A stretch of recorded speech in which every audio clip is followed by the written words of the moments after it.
Welcome to the Born Unbreakable podcast. I'm your host, Coach Des, mindset motivator and lifestyle entrepreneur. From loss, trauma, disappointments, and devastation to healing, hope, and betterment, what has grounded me is my unbreakable spirit. We all have that spirit within us. Every week, I'm here to inspire you with stories of perseverance and growth. My mission is to help you crush self-limiting beliefs and to be unapologetically you. You are your only limit, so take action today. Let your unbreakable ride begin now. This episode is brought to you by Blue Skies Life, a lifestyle brand with high-quality, ethical, and sustainable products. There are products for your mind, body, and home, everything from calming tea and luxurious shea butter to Turkish towels and silk kimonos. The holiday season is upon us, so start getting these one-of-a-kind gifts now. Go to blueskieslife.com, that's BLUSKYSLIFE.com, and use code BU20 to get 20% off your order today. Welcome to the Born Unbreakable podcast for this really exciting episode. Laura and I have been trying to get together and finally made it happen. You know, schedules are crazy. It's the holiday season, so getting time is difficult, but I'm really grateful because I think everyone's going to be really excited for the kind of topic we're talking about today because we're in the entertainment land. So let me introduce my guest, Laura Hunter Drago. She's many things. She's actually from a small town in Virginia, and she went all the way to the other side of the country because now she lives in Los Angeles, California. So she's my neighbor. I'm over here in Las Vegas, so we're neighbors with each other. She was trained at NYU, an actress by trade. She's also a producer. She's the assistant editor-in-chief of Miss in the Biz, which is an awesome website that has resources for female entrepreneurs in entertainment. And she also, if all of that wasn't enough, co-founded New Girl Pictures with one of her best friends, which is amazing. So we'll hear more from her directly, but Laura, welcome to the show. Thanks so much for having me. I'm excited to be here. Finally, since we aligned. I know, finally. We're like, we did this before 2022. Yeah, really. You know, yeah. I'm just thrilled about this because there are always people trying to quote unquote make it in entertainment. And I'm sure, you know, you live it daily being out there in Los Angeles. I think it's probably the number one place in the world where people try to come to do a number of things, you know, whether it's acting, you know, I was talking to someone the other day, he's a comedian, you know, anything in that realm. Producing, there's a lot of dimensions to it. But I would love to start with why entertainment? Like what was your story? What was your draw, you know, from the early parts of your life to wanting to get into this arguably, you know, challenging space? Sure. Yeah.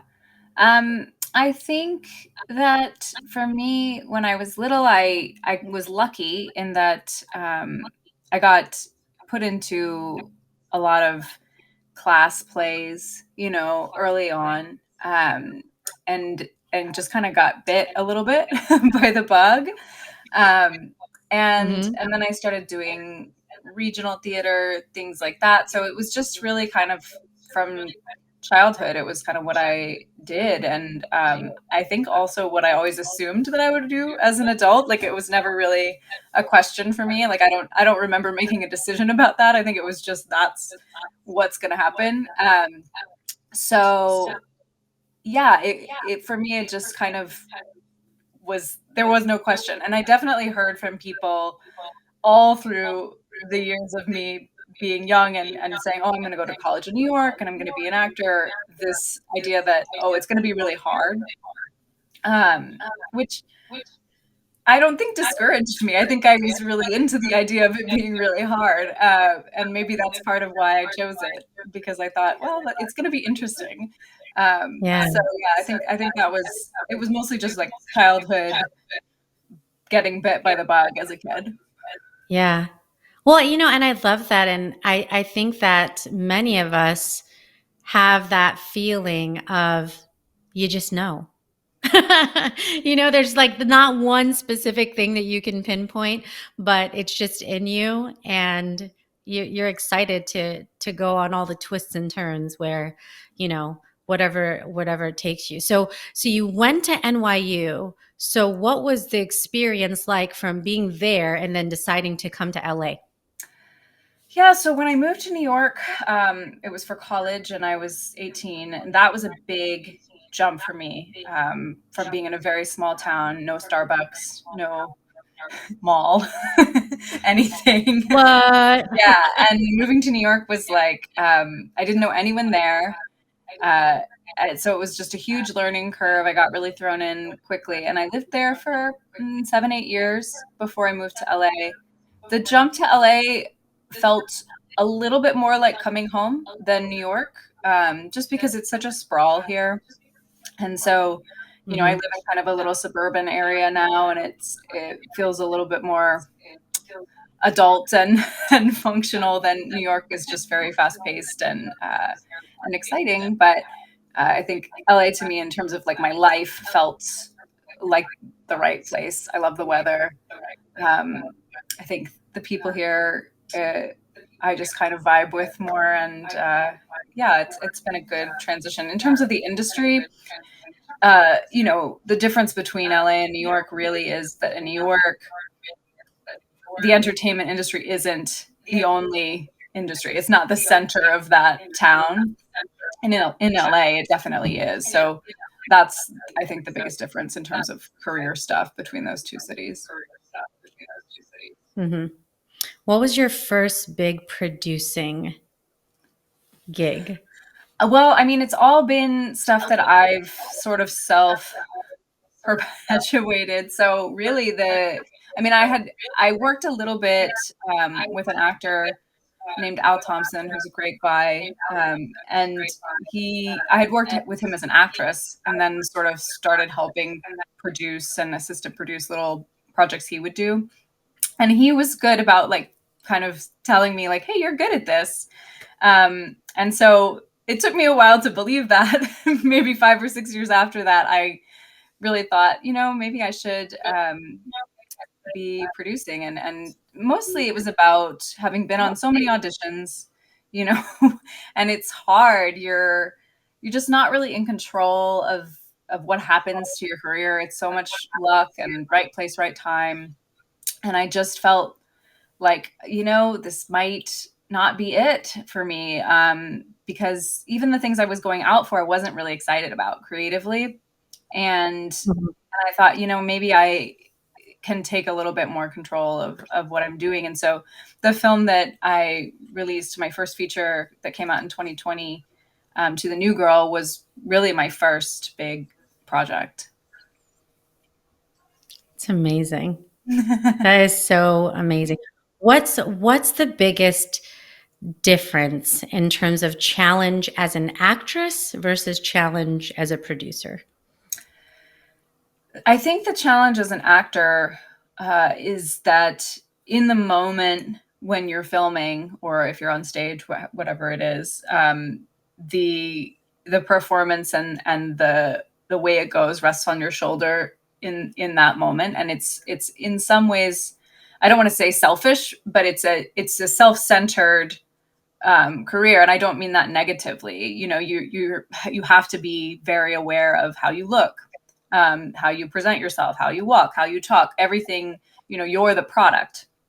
I work in Mhm. marketing too, so when I think about it that way, it's you're you have to focus on you. That's your job. In terms of being a producer, it's sort of the polar opposite, where your job is to make sure that everyone else is comfortable and can perform to the best of their abilities. So, as a producer, one of the biggest things that's on my mind, having been an actor, is what steps can I take to make these performances easier for them to create? How can we make this a less stressful situation for them? Like, I spent a ton of time interviewing the woman who did our hair and makeup to the new girl, because I knew it was going to be very low budget, really fast paced, and these actresses who had a lot on their shoulders. These are like 10, 15-minute monologues that they're doing by themselves in the movie. I wanted them to be really comfortable, and really the only person that they would have significant time with before they went on was the woman who was prettying them up. But also she, happened to be this wonderful conversationalist, and a couple of the girls even told me after we finished, like, oh wow, she was so nice. And that was intentional, because I just know, having been on the other side of it, that having somebody, especially in that position, that isn't warm, can be very stressful. Or I've even had makeup artists say things to me like, oh, if only your hair was a little different, or things like that. And I was, you don't want to make people feel insecure right before they perform. So it's very important. Well, exactly. Because then that's all they're thinking about the whole time, is like, is my hair terrible? Is it just terrible? Like, am I terrible as a whole? Like, am I now just a horrible person and this is going to be a disaster because of me? But that's honestly what I really like about producing, is that it has taken me out of it being about myself, which for me has opened things up so much. I find it so much less stressful, and I feel better about what I'm doing. I really like seeing other people in their element. And I'm an ENFP, so I'm like a cheerleader. I love to support and see, especially actors or any, even our crew, or cinematographer, just do what they want to be doing, and be able to do it in the best situation possible. Mm-hmm. What inspires you when you're putting together your work? Like, if you think back to The New Girl and the movie when you were back in 2020 and that was coming out, what was the inspiration behind that? Really, the inspiration behind that whole project, well, first of all, the film was written by one of my best friends from high school, who founded New Girl Pictures with me, Samantha Walker. And so I had seen the show when she very first put it up as a theater show. As a workshop was the first time I saw it. And then I saw several iterations from different theater companies that have put it on, probably for 5 or 6 years before we even thought, oh, let's make a movie of it. So I was already very aware of and invested in the project. And then for me, what's really, one of my overarching, I guess, personal missions is to just try and create more opportunities for women. This is an all-female cast, and we also made it an all-female crew. And so that aspect of it was really exciting, and created a cool environment. And definitely like pulled me through, the post-production of like 3 years of me alone trying to figure out how to get everything together and get the movie actually finished, which is like a really stressful time. Just knowing, oh, these people all did such amazing work and are excited about it. We had an actress who, it was her very first role in a film, and she was always so enthusiastic. People like that, really just enthusiasm from other people gives me enthusiasm. It's the energy of the people that you're working with. And where can we find it? So if somebody's like, oh man, this sounds really cool, I need to see this. Absolutely. So you can check out everything about the movie on tothenewgirl.com, but we're also available for free to watch on Tubi and a bunch of other platforms. But I think Tubi is probably the most well-known of them to this point. Nice. Oh, that's awesome. So what is in the works now? Like, what projects are you working on? What are you looking forward to? Oh, it's been an interesting couple of years. Releasing To the New Girl in 2020 ended up being a really interesting undertaking because of the pandemic. I think we actually benefited a little bit from the situation. Just people were interested in content, and it has a sort of theater stand-up feel, and people weren't going to live theater. So I think they were coming to us instead. And And we spent a lot of time on the marketing of it, especially because I think we knew it's a tough time to start filming anything else right now because of all the restrictions still.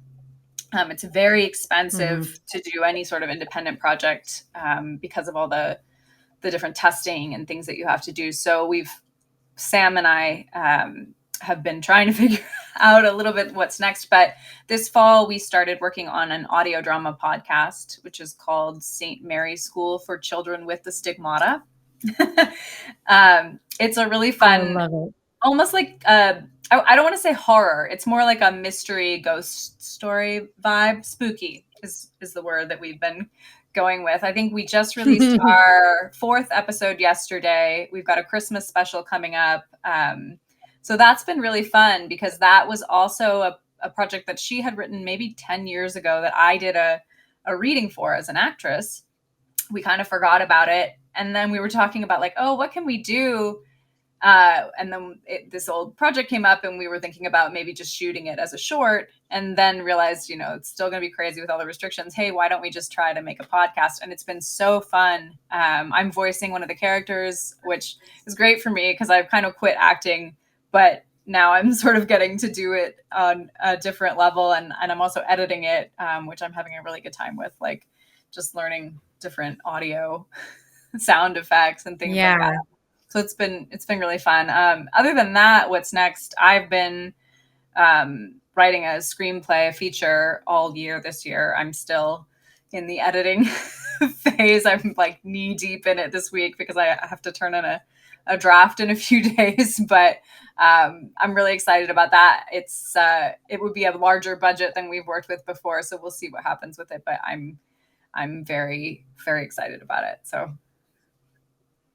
Oh my gosh. See, so you've done a little bit of everything from acting, producing, now you're doing the screenplay, you're doing podcasting, which is, its own thing, as Yes, I'm sure which you I know. know about.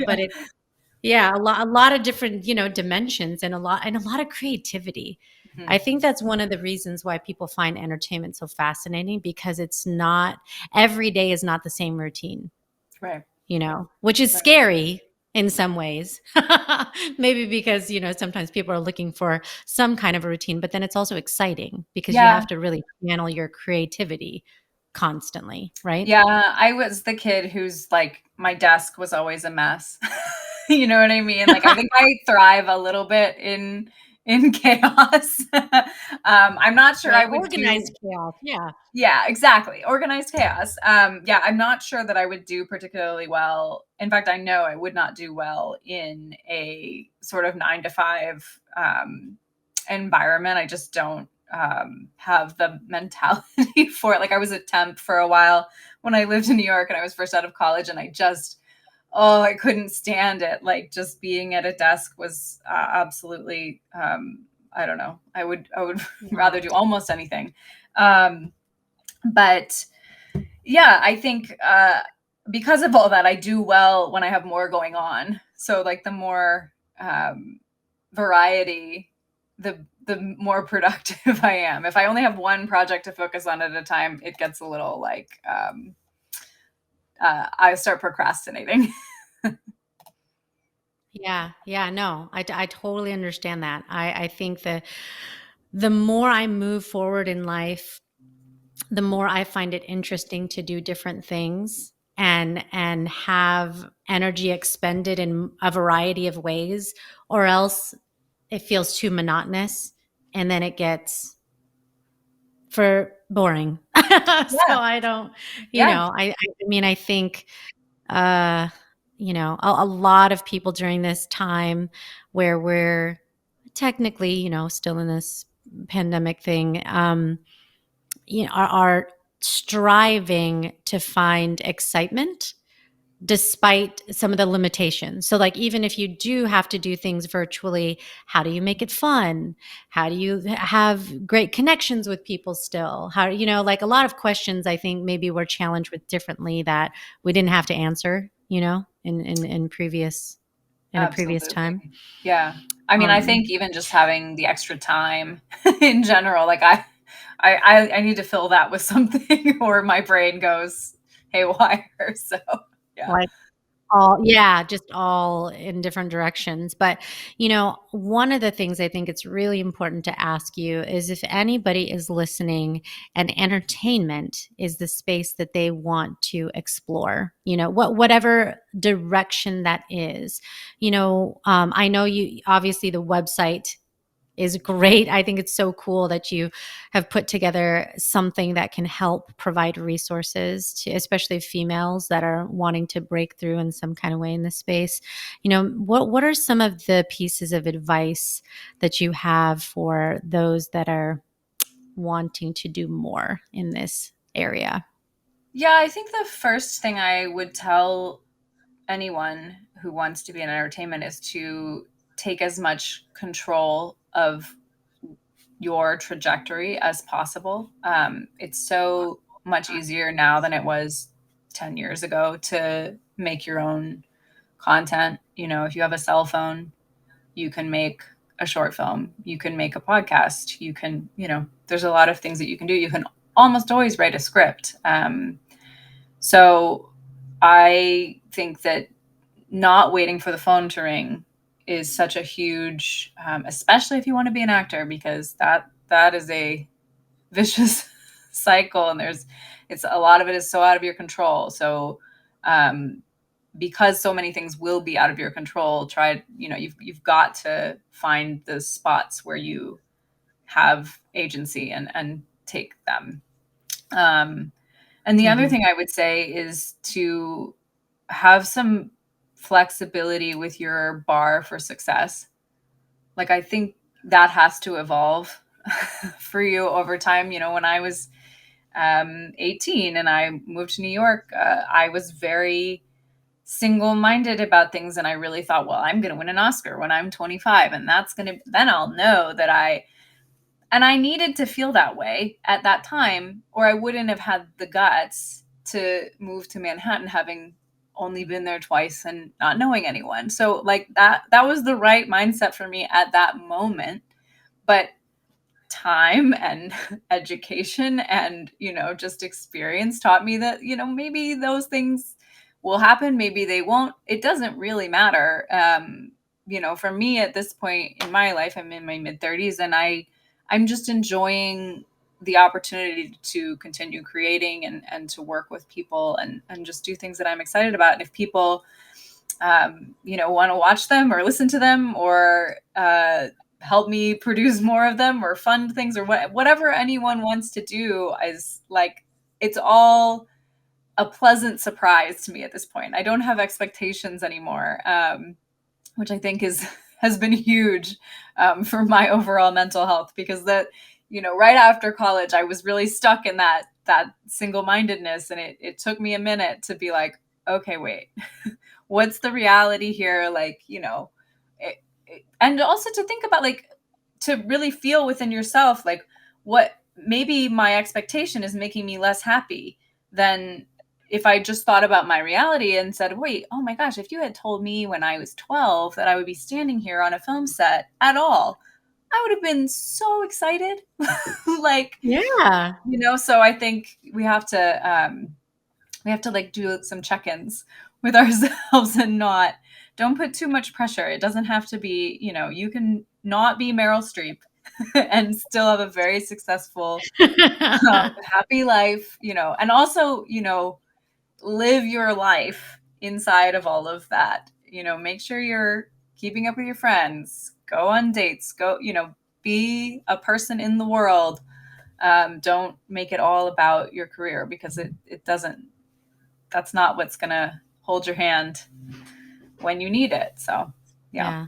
That's a great point, because I think in any industry, people can run into that, where you pour yourself so much into something that all the other things in your universe have become more distant. Mm-hmm. And then all of a sudden you find yourself having to catch up to everything else in your life. And that's work too, right? It's just Totally. a different kind of work. Yeah. I mean, no amount of success makes up for that. Yeah. And relationships, right? The relationships that matter, that hold you up, especially when things get tough. But I definitely have to ask you about marketing, because you had mentioned that earlier, is like, what do you do to put yourself out there? So now you're in that mode of, I'm confident, I make good content, I know who I am, I know I have talent. How do other people see my talent and what I'm doing? You know, because I imagine making connections might not always feel like the easiest thing for somebody to do, of like maybe rejection or not getting an answer or leaving lots of messages or sending a lot of emails and feeling like there's crickets. You know, how do you persevere when it's not necessarily an industry where everybody just answers the phone and says, absolutely, yes. You know? Yeah. I think I'm lucky in that I had done the acting thing for so long, because I am a pro at rejection. That is just every day, left and right, people are rejecting you, and it's to the point where it happens so often that you don't even remember anymore. I mean, which is in a way good because now it doesn't affect me in the same way. And then on the other side of the marketing stuff, my day job is in marketing for the tech industry. And so that's given me a pretty good knowledge base there. So I feel pretty confident in things like social media marketing and just creating that type of content. In terms of how we marketed the film, you know, I'm all about, I think it's, and this is part of what I like more about being a producer than an actor, because when I was trying to market myself as an actor, I always felt a little awkward about, hey, here's a picture of me again, you know, that no one really needs to see that every day. Hi, hello. Right. Mm-hmm. Help. But with this, everything that I'm sharing is really someone else's work that I'm super proud of. So it's like, you know, our actresses or anybody from our crew. So it's a totally different feel. And for me, I just think, especially with social media, you know, I think being relentless is a good quality. Like, people can kind of view what they want. And you always have to assume that somebody new is finding you. So we've continued to market even, you know, a year past the release of To the New Girl, just you know, like on Valentine's Day, because it's a sort of a breakup movie. We will do a little thing every year. I have one of our actresses in that film, Alexandra Boylan, is a good friend of mine, and she is also a great film producer. She makes faith-based films, and she had told me before this came out, she was like, you know, you live with your movies for the rest of your life. You know, you're always going to be promoting them. You're always something, you know, maybe one of your actresses ends up on a TV show and suddenly there's all this renewed interest in what you did. So there's all sorts of factors in a movie and in marketing any sort of project, because things change over time. Maybe something's newsworthy, maybe something happens that makes it more relevant. So Mm-hmm. yeah, I think it sort of never ends, and you just kind of have to be like okay with that. And it's really about being just proud of the work that you've done and the work that other people have done, so you feel good Yeah. about what you're sharing. Yeah. You know what? That is really eye-opening what you just said, that the fact that it's an ongoing process, because I often think that in any kind of marketing, people think it's just the beginning. It's Mm-hmm. like, this is it. So we need to put all the flyers, all the posters, all the social media, everything, like the whole gusto, the kid and caboodle out there. But you're right. It really is something that is ongoing, because there's new people looking for things all the time. And like you said, there's events that happen that may align best with the particular content, where now there's even a bigger pull or draw towards something, because there's other factors that are now pushing Yeah. toward whatever that thing is. So that's a really good way to for folks to think about it, is not to put so much pressure on just the Release date, or yeah. that moment. Mm-hmm. Yeah, when Yep. something is new. Yep. Um because it also gives you the creative freedom to do different things at different times, Yeah. which Yeah. I Well, think is important too. I read something interesting about even like the TikTok algorithm recently, which was that a lot of people will post something on that site and then it will take 1 or 2 months for it to that particular video, the 9 seconds Uh-huh. or whatever it is, to gain steam, or and it's for exactly those reasons that we're talking about. Like a sound bite will become really popular and all of a sudden that video is relevant. So it's sort of like a microcosm of that concept Yeah. of, we're all making kind of evergreen content. Mhm. So someone could find your podcast that hasn't listened to it and tell all their followers one day, and suddenly And there's all of a like, sudden it's like, yeah, "What? hmm, What's going on right now? What's yeah, happening?" yeah, Would you say, because this is something I think about. I do also think it's something that's tested differently in this environment. Like you brought up TikTok, that's another platform that people are using, and there's YouTube. And I mean, those things are utilized more today than ever before, right? Like the YouTubes, the TikToks. Would you say that like patience is something that we have to heed? Because I tend to think like I have it, maybe more so than others, but it's all relative, right? Because I do see things today and I feel that people want the immediacy and instant gratification because of the environment that we are engineered in now, where mm-hmm. if you don't get something immediately, you feel very defeated. Like, oh, it should have this many followers, this many likes, this many comments. People should be talking about this. It should be everywhere. And I don't know if that's realistic or if you have to just have patience and, commitment to something to see Yeah, it through in a way that know that good things take time. I don't yeah. know if that just sounds really old, me saying that. No, I don't think so. I think it's like it's trust, in your own idea and your content. And I do think that sometimes it just takes a little bit of time. Even this scripted podcast that we're working on right now, my assumption is that, because I know how I listen to things, when we finish the first season, I think a bunch of people that haven't listened before are going to want to listen and binge it, because that's, how we consume content now. I mean, Mhm. if a show hasn't finished at least a couple of years of their seasons, I usually don't want to get in because I'm worried that it's going to get canceled or something's going to happen where I don't get to finish the story. So I do think sometimes it just takes a little bit of time. Yeah, you're so right about that. I have binged so many things. This is like the whole thing about binging. That is such a thing. Ever since Netflix came out, or whatever platform people Yeah. are excited about. I just did it the other day Hmm. on a show on Netflix. I do it where I'm like, hmm, I'll see what that's about. 6 hours later when it's 4 a.m. and I'm like, It's like, oh are my you gosh, I'm still still awake. watching? Yeah, I know. Like, yes, do not judge me. Like, Yeah. why are you asking me that? Are Yeah. you judging me? Are you judging me for watching still? Is everything okay? Yeah, Are you hungry? Do exactly. you need a Come snack?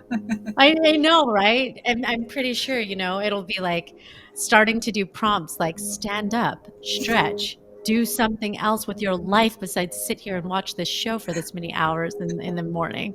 But we're in such an interesting environment right now, Yeah.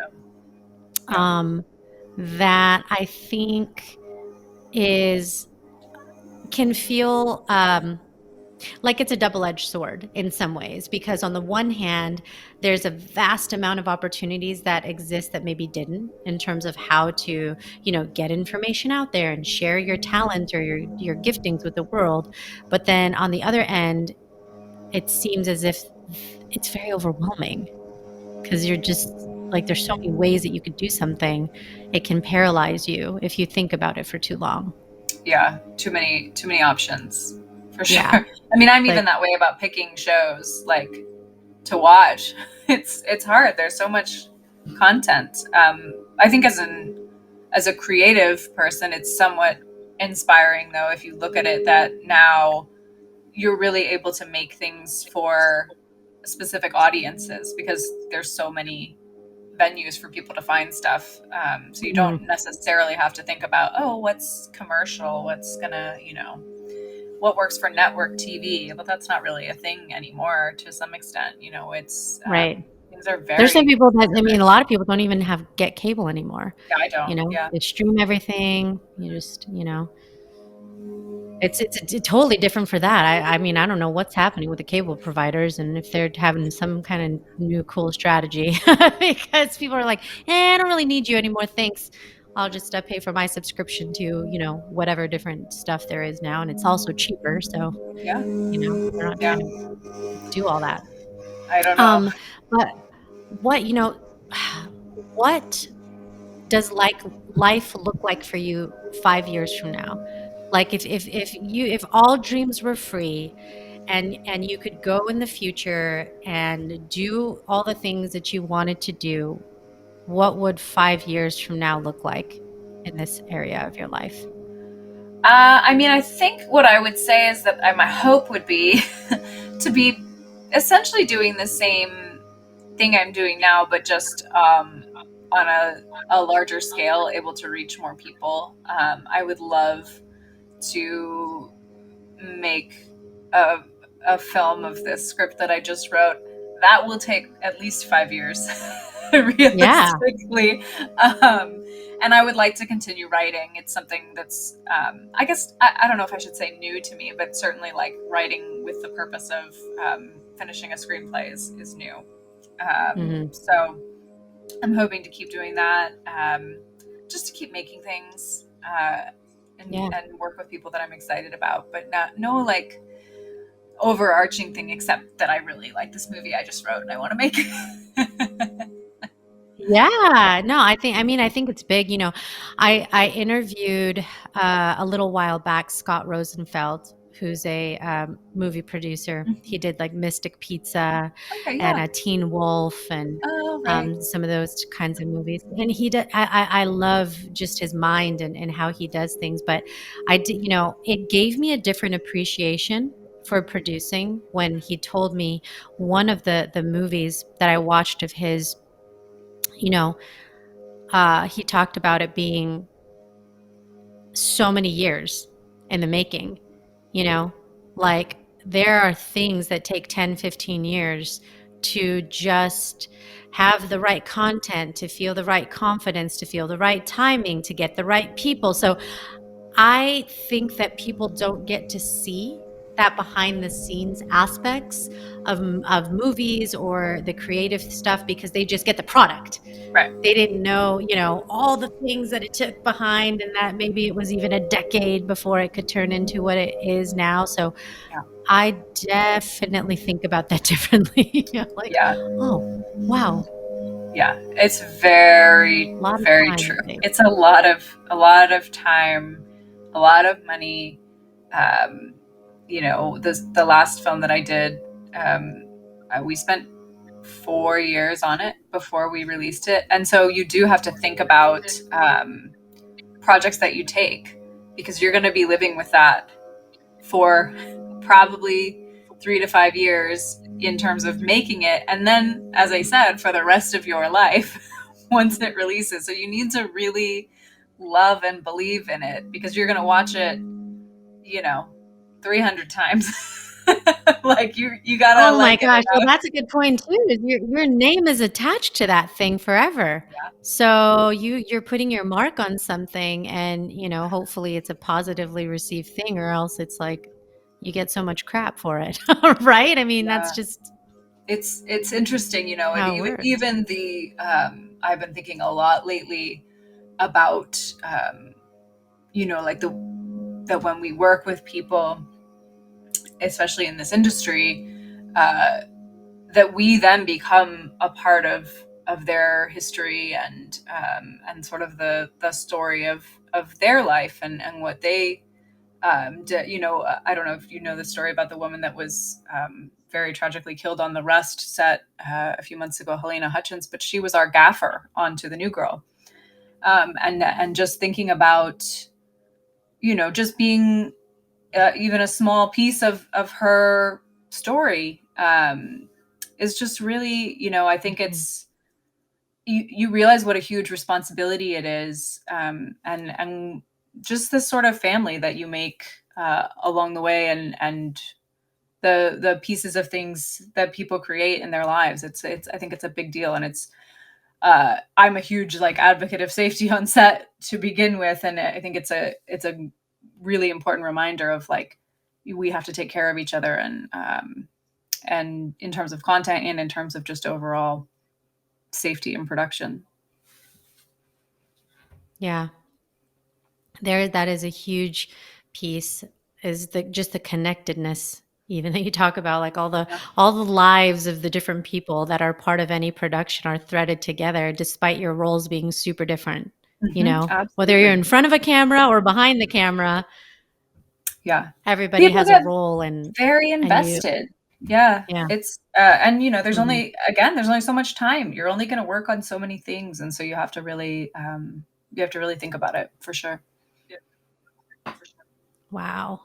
Oh, that's a big decision, Laura. I know. Like, really think about what it is that you wanna put your time into, or else you could be kicking yourself for Yeah. just, not taking something that you didn't truly believe in. Yeah.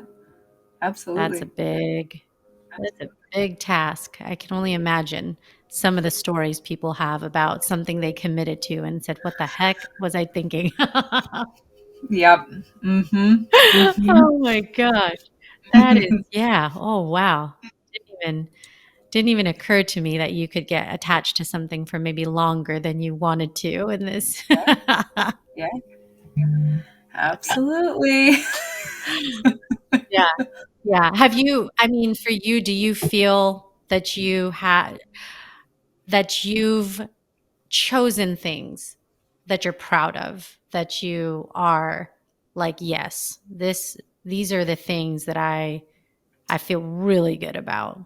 I would say since becoming more focused on the production side, yes, absolutely. Anything that I've made in terms of me being in charge of things, I'm super proud of.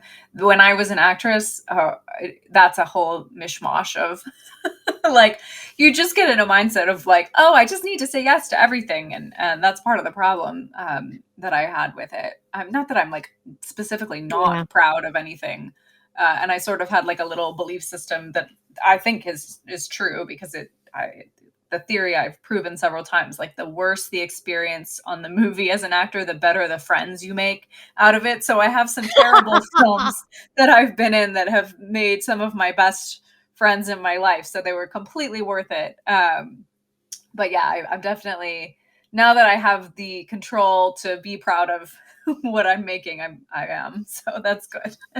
Yeah, that is good. Well, I would love to get into some questions for us to just get to know you better. So my first question is, what are 3 words that best describe you? Hmm. I would say I'm passionate, I am resilient, and I'm creative. I feel like those are all things that you need in the entertainment space. Yeah, that's So probably true. that's awesome, I don't know if I was born with them or right? developed. Yeah. I'm sure both. I'm sure you've had to like resilience. Yeah. For example, how you were saying, you getting told no. I feel like if you can't do that, then you're gonna have probably a hard time Yeah. in this space, Yeah. right? Yeah. Like, It's not gonna, you can't, especially if you're going to be an like, actor, it's not going to work. okay, Yeah. yeah, Yeah. you're like, I give up. I'm trying something else. Never mind. I know people Um, that have done that. I know people that have moved to LA and they like sent out one round of headshots and they just couldn't, they were like, nope, I can't. And you know what? That's okay. If you do that and you feel so bad that it makes you want to stop, you should stop. It's totally fine yeah. to not do that. It's totally fine to decide, hey, something else. Yeah, it's totally yeah, like you said, it's good. Everybody knows what their own limits are, right? Like, what is that gauge of, no, I've got it still more in me, or and to your previous word of being passionate, I think that's also an indicator, right? Like, that is also a gauge of how much you really want to push for something versus, this was just kind of an option, not Right. the option. Because I do think there's a difference between the two, you know? Absolutely. Okay. What is something that you are working on improving? Well, I've been working on improving my writing all year. So that's a career thing. My personal thing, I'm working on improving my boundaries in terms of just, and I think you actually really need good boundaries as a producer, but also just as a person. Um, and just I'm making sure that I don't overextend myself in the under the name of making a project work or making a friendship work or any of those things, like that I make sure I don't forget me in the midst Yeah. of all of this Yeah. other stuff. Don't become the sacrificial lamb, for your sanity, your health, and everything else, Absolutely. because you are boundaryless. Yep. Right? Yep. Yeah. You know what?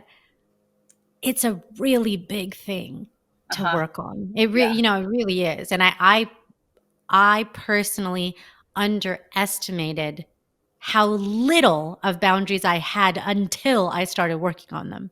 Yeah. Yeah. Well, in my experience, I mean, for me, it's been like something will happen that's so bad and so ridiculous that all of a sudden you have to like go and recatalog your whole history of like how did this moment arrive.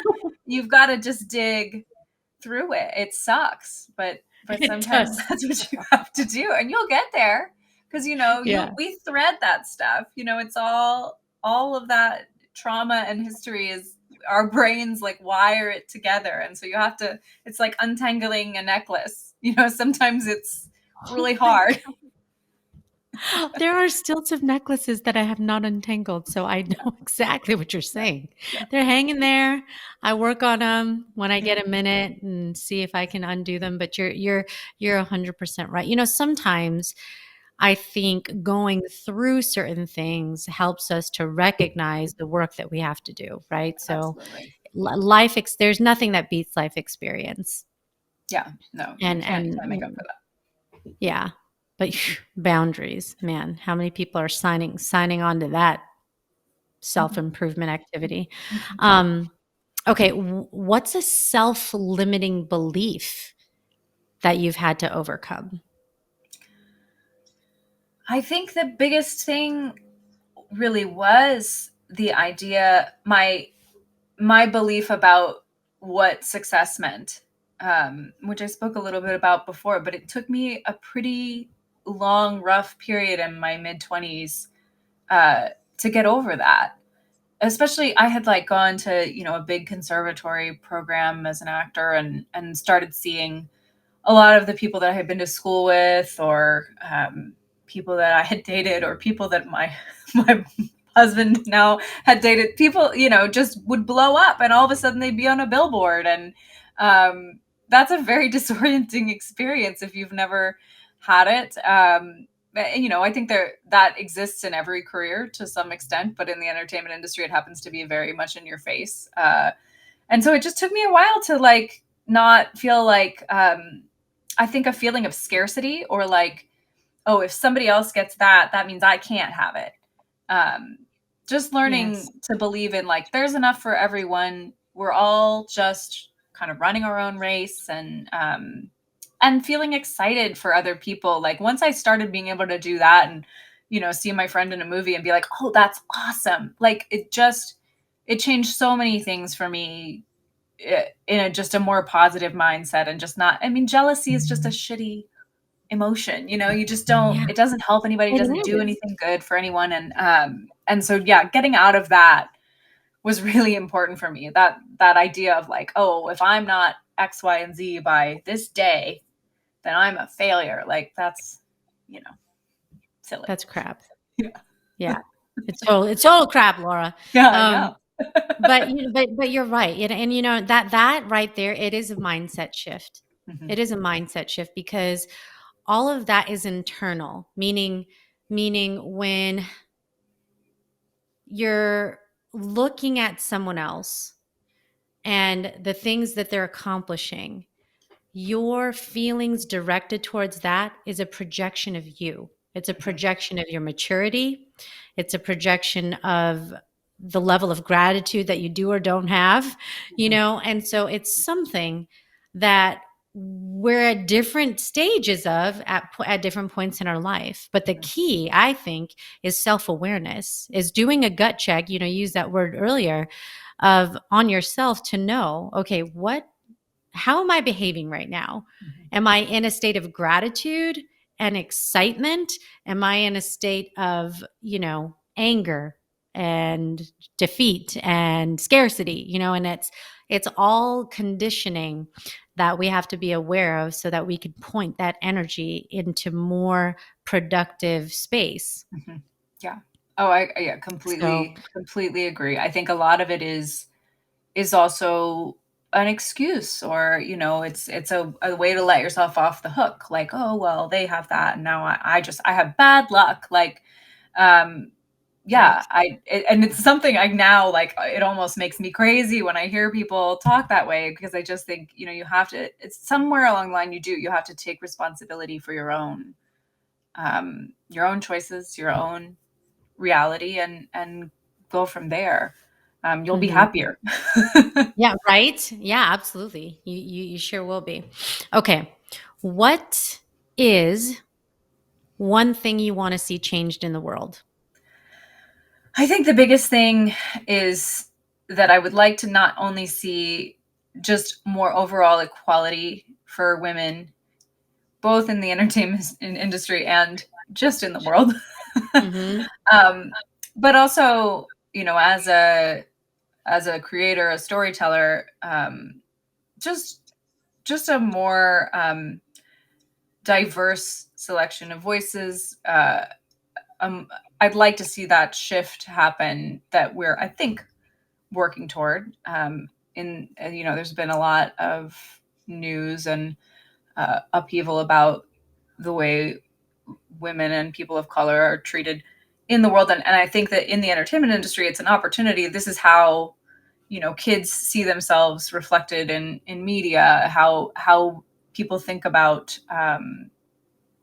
things, how people view history.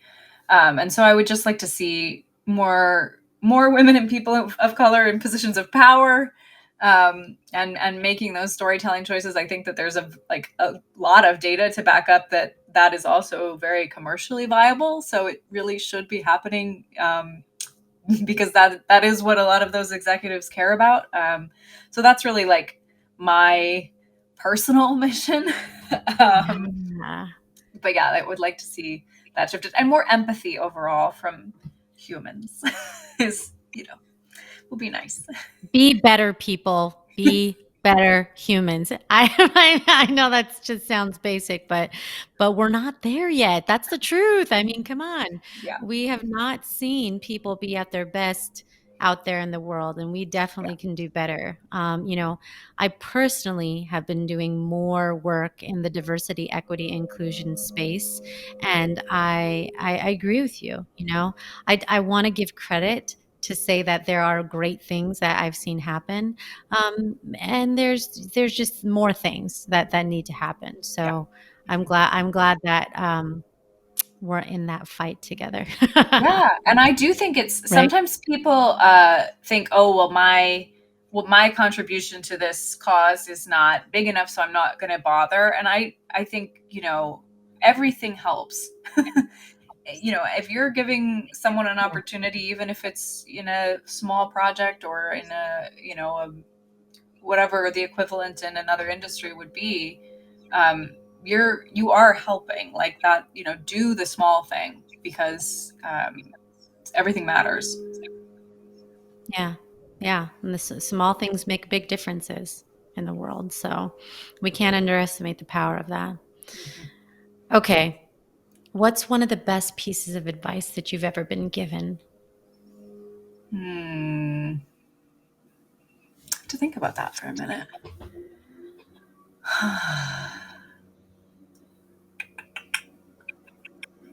I keep going back to what my friend told me about my movie, but that's not it.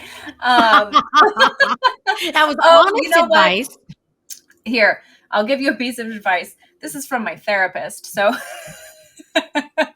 We know it's good then. she's qualified. I don't know if maybe this isn't even advice, but this is just a statement that for me is like motivating and also keeps me aware of my space with people, is that every relationship that we have will inevitably end in some kind of heartbreak, whether it's that the person is no longer with you, or the relationship dissolves for some other reason. And so for me, what that gives me is this sense of really taking care in the moments that I have with people, really being present, and just valuing everyone, because you don't know. And so, yeah, that's been a big, even like we were talking about in making decisions about what kind of things to work on, who to work with, who to keep in your life. Like, I think it's just having that sort of present mindedness is really key. Oh my gosh. What a way to think about it. What a way to think about it. Because when there's an expiration date Yes. on things, right? Like even the people that are going to be there till the end, you only know that you're going to be there with yourself. Like you don't know if all these 10 people that you're thinking of are definitely going to be there or not. So all you know is the time that you have right now. Yep. That's it. Mm-hmm. I was like, okay, that's heavy. I need a minute. Yeah, it's like when you hear something like that, you're like, wait a minute. Let me just process that for a second. So I probably should think about the way that I'm behaving and acting and the attitude that I'm having towards these people, because I want to be remembered for having these good relationships, Yeah. or else, it's not going to be good. Ooh, wow. Yeah, that definitely hit me. I'm sitting here thinking, wow, okay. If I thought like that, that would, it does make you think about Yeah.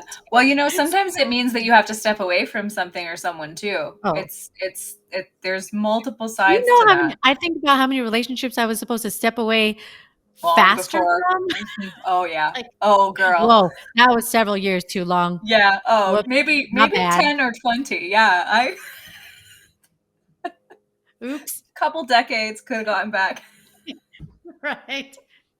Oh boy, yeah, but I mean that, like, this is the honest, brutal truth. I mean, and I think the fact that we could say that, and for anybody listening can, nod their heads and just have that for themselves right now. We make mistakes Sure. as human beings. We're not perfect. We don't know everything. We're not omnipotent. We think we want to be, and we try to be, but you just don't. You can't predict the future. You don't know what's going to happen. You don't know who's going to walk into your life or walk out of it at any minute. So you do have to have this groundedness about yourself, because first and foremost, if you don't have that, then that's very difficult in any relationship. But making it count, to your point, in terms of being present, I think is huge. Yeah. That's a big lesson for us all to embrace.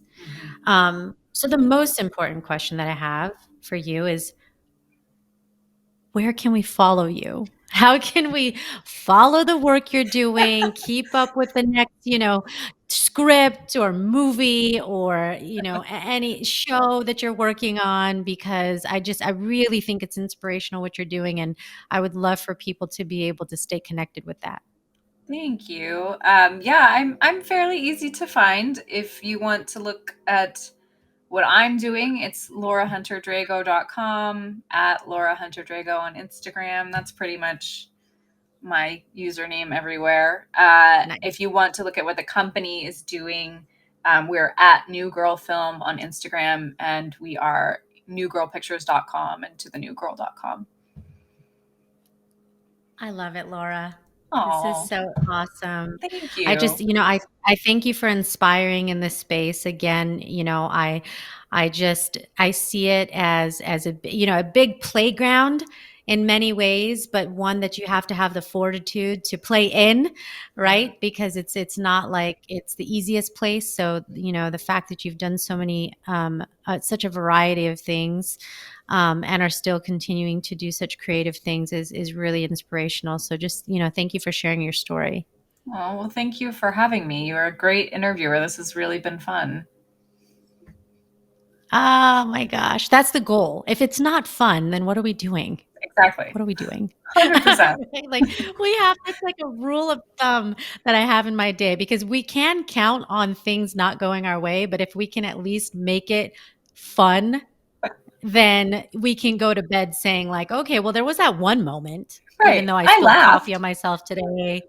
I got all the red lights and everything. There was still that one moment where I was laughing and I was having a good time. Yeah, So I feel ya. if I can do that, then I feel this little bit of accomplishment. Yeah. Check mark. Because I can definitely count on myself to spill something or knock something over, because it's just, I don't even know what kind of thing haunts me, but that does. It just does. I'm like, It's a thank spill God for laundry ghost detergent. It is. Seriously? The one day that I decide to wear white? Are you kidding me? every time. The last Every time. time, like one time I wore these white pants and I sat on a blueberry. Do you know how hard it is to get blueberry? And it's on Okay, your butt. Like I I have I one couldn't wear too. that anymore. I had a white skirt on and I Yeah. had one of those really, really permanent red lipsticks in my purse, and it fell out in the car seat and I did not know. And I walked in and the girl at the store was like, oh my God, you're bleeding. And I was like, no, it's lipstick. But it looked horrific. Like real I bad. mean, seriously. I mean, why though? Why? Of all the Yeah. days, of all the Yeah. moments, of all the things that could just like fall on your seat. I don't know the I answer to that one. know people listening can feel this pain. If you are one of those people that are free from clumsiness and these kinds of things, I admire you. I wish that I had days like yours because I have a lot of days that are like the ones we just described. Fair enough. Oh my gosh. Well, Uh, on that note, everyone, do your best not to drop your lipstick or fruit. Um, so you don't sit on it and get your pants and skirts and shorts dirty. Great advice. Ah, but this has been amazing, Laura. Thank you so much, Thank and you. I'm looking forward to continuing to follow your work. Thanks so much. Me too for you. Laura Hunter Drago, producer, actress, screenwriter, amazing woman in entertainment. She's done a variety of things, and I just love the candid, fun dialogue that we had, and a couple of key lessons that I took away. And one of them is that it's an ongoing process to put yourself out there and to promote the good things that you're doing. So if you are in any way putting out something of yours, whether it's personal, whether it's part of a team effort, whatever it's for, it could be for your church, it could be for your family, it could be for your career. We're all putting ourselves out there in some way, not necessarily as an actress, although maybe for some of you that may be the case. It's a process that is ongoing. It's something that we have to have that steadfast commitment to, that is not going to always be the overnight gratification or overnight success. So we have to be persistent and patient in the pursuit of the things that we want in life, by knowing that there will be many things that feel like that ongoing journey, and that's okay. Sometimes the reception initially is wonderful and it's massive and it's just what we want. And sometimes we're reminded that we have to continue to put in the effort to get the yield that we desire. So don't be afraid to continue to put in that effort. It's worth it when you believe that whatever you are doing matters. And I love towards the end of the interview, the comment that she made about relationships. I have never thought about it in quite the same light. I think that relationships, in some way, when we do sit here and think about it, they expire for one reason or another. And it's just to say, be very mindful, be very thoughtful about your attitude, how you show up, and how you're present for the people in your life, because they're not going to be there forever. This is so much easier said than done. We're not on our P's and Q's at every moment. We're not always A+ students and having the best attitude every second of the day. It's just to say, do your best. Do your best. Like in my favorite book, The 4 Agreements, when Don Miguel Ruiz says, do your best, it's to say that your best looks different at different times, because sometimes we are in our best mental and physical state. So we're going to show up 100%, but some days we're maybe at 80%. So it's going to look a little bit different. So give yourself some grace at the same time, but show up in the way that you would want others to show up in your relationships. I hope that you enjoyed learning about Laura, a little bit more about entertainment, and that you enjoyed this episode as we are just days away from 2022. It's exciting. I hope you're enjoying the time that that you have with your family and friends. Maybe you're even off right now because you're taking some extra days and doing things like listening to my podcast and others. So take the time, enjoy yourself as you're heading into a new year, a better version of you, thinking of all the great things that are to come, and this positive energy in this space that we share together of learning and growth, because that is what this podcast is all about, being born unbreakable. Subscribe if you haven't already. Share this episode with somebody who needs to hear it. And remember, you are your only limit. So take action and tune in again next time for another inspiring episode of the Born Unbreakable podcast.